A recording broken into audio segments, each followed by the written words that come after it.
बोलो जयकारा बोल मेरे श्री गुरु महाराज की जय।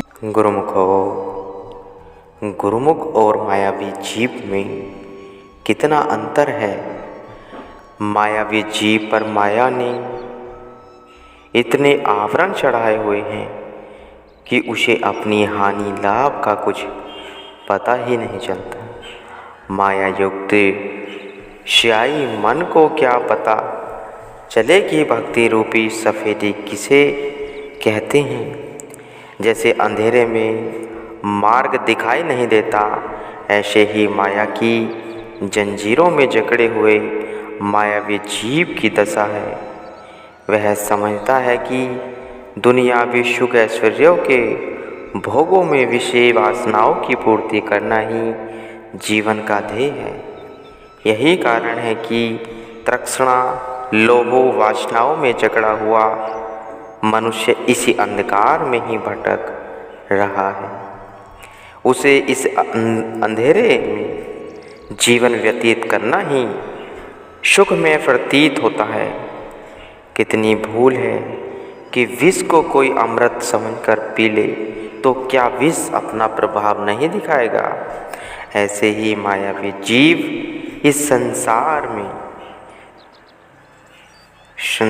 में इस मायावी विषयों के विष को पीने में दिन रात लगे हुए हैं, परंतु इन्हें इसके प्रभाव का ज्ञान नहीं। इसका प्रभाव कितना भयंकर है कि आगमन में 84 का चक्र तथा साथ में अत्यंत दुखदायी नरकों की असहनीय यातनाएं सहन करनी पड़ेंगी। इतना कुछ होते हुए भी मन के अनुसार जीवन व्यतीत करने वाले इस ओर से बिल्कुल ही गाफिल हैं। इस प्रकार गुरुमुख ही गुरु की कृपा के पात्र बने रहकर माया के अंधेरे से बचकर प्रकाश के मार्ग में चलते हैं और जीवन के ध्येय को प्राप्त कर लेते हैं। वास्तविक विद्या वही है जिससे मालिक का प्रेम, श्रद्धा, विश्वास, नम्रता, दीनता, सहनशीलता एवं भक्ति के गुणों की वृद्धि हो, जिससे अज्ञान का आवरण दूर होकर मनुष्य ईश्वर परायण हो जाए। संत दादू दयाल जी भी कहते हैं, वांध्या मुक्ता करे लिया उर्झाए सुरझी समान, वैरी मीता करिए लिया दादू उत्तम ज्ञान। अर्थात जिसने अपने आप को सांसारिक उलझनों में न फंसाकर मन और माया रूपी शत्रु को अपना मित्र बनाकर स्वयं को अवगमन के बंधन से मुक्त कराने का साधन कर लिया है, उसने ही वास्तविक उत्तम ज्ञान को प्राप्त किया है। जिसने जगत को झूठा जानकर मालिक के सच्चे प्रेम को पा लिया तथा माया को कांच समझकर मालिक के सार शब्द रूपी हीरे को प्राप्त कर ली और जन्म जन्मांतरों की मैल मन को निर्मल कर लिया, उसी ने ही वास्तविक विद्या को पढ़ा और जाना है। यह विद्या संत महापुरुषों की चरण शरण में जाने से ही प्राप्त होती है। संसार में लिप्त शोले के समान है। जब मनुष्य संत महापुरुषों की चरण शरण ग्रहण कर लेता है तो वह तरेसठ बन जाता है। इसका अर्थ यही है कि जीव का 3 का अंक इष्टदेव 6 का अंक का ध्यान लगाए हुए हैं। जैसे सूर्य की ओर मुँह करने से परछाई पीछे पीछे भागती है और सूर्य की ओर पीठ करने से परछाई आगे आगे दौड़ती हुई हाथ नहीं आती, ऐसे ही माया का हाल है। अतः इष्टदेव के उपदेश अनुसार शब्द में श्रुति लगाना ही जीव का परम कर्तव्य है। संत तुलसीदास जी ने लिखा है, जग से 36 होय रहो राम चरण 6 3, तुलसी ये विचारिए यही मतो परवीन। अर्थ है संसार से 36 बनकर अर्थात पीठ देकर रहना चाहिए और भगवान की ओर से 63 के न्याय अर्थात हर समय इष्ट देव श्री सद्गुरुदेव जी का ध्यान करना, उनके शब्द में श्रुति जोड़नी चाहिए। संत तुलसीदास जी का कथन है, ऐसा करना ही बुद्धिमता है। परमात्मा एक है, उस तक पहुँचने के मार्ग अलग अलग हैं। योग, यज्ञ, तप, साधन, व्रत, नियम आदि सब उस मंजिल तक पहुँचने के मार्ग हैं, परंतु इन मार्गों में भेद है। जैसे किसी मंजिल तक पहुँचने के लिए एक साधन है पैदल चलना और दूसरा साधन है तीव्रगामी पावनकार वाहन कार। अब विचार किया जाए तो मंजिल पर दोनों साधन ही पहुंचा देंगे, लेकिन दोनों साधनों में अंतर है। पैदल चलने से कुछ शारीरिक थकान भी होगी और कुछ समय भी लगेगा। कार द्वारा शीघ्र ही बिना थकावट के मनुष्य मंजिल पर पहुंच सकता है।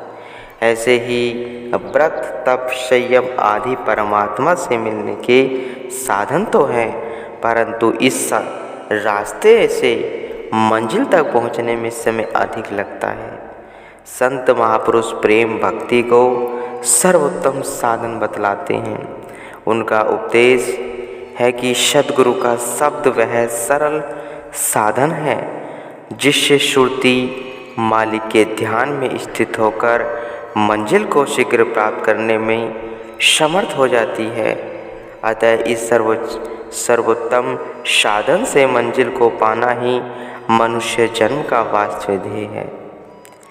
बाहरी पदार्थों से उत्पन्न सुख से स्थायी सुख की आशा रखना भ्रम है।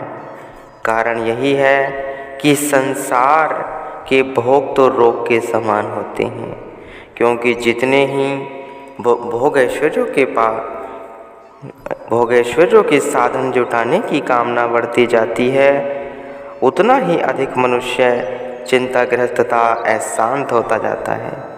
चिंता तो चिता से भी अधिक दुखदायी है। चिंता से अनेकों शारीरिक व मानसिक रोग लग जाते हैं, जिसका परिणाम यह होता है कि मनुष्य शारीरिक तथा मानसिक दुखों से पीड़ित होकर सुख का सांस भी नहीं ले सकता। इसके विपरीत गुरु भक्ति सुख और आनंद को देने वाली है। भक्ति से ही निज स्वरूप का ज्ञान होता है कि आत्मा परमात्मा का अंश है। भक्ति से जो आनंद प्राप्त होता है वह भीतरी आनंद है, जो दिखाई तो नहीं देता परंतु अनुभव होता है। इस आनंद के प्राप्त होने पर मानसिक चिंताओं से मुक्ति मिल जाती है।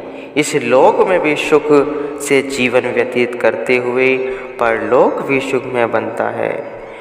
दूध और पानी सुगमता से आपस में मिल जाते हैं, परंतु दूध का दही जमाकर उसे मथ कर माखन निकाला जाए और फिर उस माखन को पानी में डाले तो माखन पानी में नहीं मिलता, अपितु उसके ऊपर तैरने लगता है। इसी प्रकार भक्ति और माया दूध और पानी के समान है। कभी मन भक्ति की ओर जाता है तो कभी माया की ओर। जब सद्गुरु द्वारा बताए गए निरंतर अभ्यास से मन को संसारी विषयों से हटाकर मालिक के शब्द से जोड़ दिया जाए और सुरती को उसी में लीन कर दिया जाए, तो फिर चाहे घर में रहे अथवा जंगल में, वह मन फिर माखन की तरह माया से अलग रहता है। परमात्मा अलग, अगोचर और अनामी है, इसलिए उसका न कोई रूप है न नाम है। जिस वस्तु का न कोई नाम हो और न रूप है, वह इंद्रियों से नहीं जानी जा सकती। जितने भी नाम तथा रूप वाली वस्तुएं हैं, वे सब माया का ही रूप है। माया स्थूल रूप बनाकर चमक दमक के साथ सबके सामने आती है। चित्रों में बनी हुई वस्तु बिल्कुल सत्य दिखाई नहीं देती। बिल्कुल सत्य दिखाई देती है, परंतु यदि उन्हें कोई प्राप्त करना चाहे तो वह प्राप्त नहीं कर सकेगा। चित्रों पर बने हुए फल आदि से किसी की भूख शांत नहीं होती। यदि कोई इनसे भूख मिटाना चाहे तो यह उसकी नितांत भूल है। ऐसे ही माया की सब सूरतें झूठी होकर भी सच्ची दिखाई देती हैं। परंतु यह विशेष विचार करना है कि संसार की माया न किसी की हुई न है और न ही बनेगी। यह जिसके पास जाती है वह यह समझने लगता है कि अब यह मेरी बन गई है, परंतु वह तो पारी की तरह हाथ से निकल जाती है। इसकी रीति ही ऐसी है कि इससे सदा के लिए किसी को प्रसन्नता नहीं मिलती। आश्चर्य की बात तो यह है कि जिसको संसार का जितना अधिक सुख तथा भोग मिलता है वह सदा उससे अधिक की इच्छा रखता है और प्राप्त न होने पर वह उस इच्छा की खोज में तड़पता है। यही कारण है कि संत महापुरुष निज स्वरूप अलग अगोचर का ज्ञान कराने के लिए स्वयं स्थूल शरीर को धारण करते हैं। संत चेतावनी देते हैं कि हे जीव, तू माया को श्रवण व्रत समझ, उस परम आनंद को प्राप्त कर जिसको प्राप्त करने के पश्चात किसी दुख गम व कलेश का नाम ही न रहे। उस आनंद को प्राप्त करने के बाद फिर किसी भी इंद्रिय सुख की चाह नहीं होगी। संत महापुरुष स्वयं इस आनंद के दाता होते हैं और इसी आनंद को प्राप्त करने की युक्ति बताते हैं। एक दिन सत्संग में एक भक्त ने विचार प्रकट किया कि जिस समय मनुष्य के दिल में बुरे ख्याल पैदा न हो तो समझना चाहिए कि उसका मन मर गया है। इस पर एक दूसरे भक्त जी बोल उठे कि यह ठीक नहीं है। वास्तव में मनुष्य से बुरे कर्म न हो तो उसका मन मरा हुआ समझना चाहिए, परंतु वे दोनों आपस में कोई निर्णय न कर सके। तब श्री परमहंस दयाल जी के श्री चरणों में विनय की, हे प्रभु आप ही कुछ फरमाइए। श्री वचन हुए, जिस समय अच्छे या बुरे विचार दोनों के विचार उठने बंद हो जाएं, उस समय समझना चाहिए कि मन मर गया है, क्योंकि जब विचार ही नहीं उठेंगे तो कुकर्म स्वयं ही न हो पाएंगे। अच्छा या बुरे दोनों प्रकार के विचार ही प्रबंध का कारण है। एक यदि लोहे की बेड़ी है तो दूसरी सोने की है गुरुमुखो।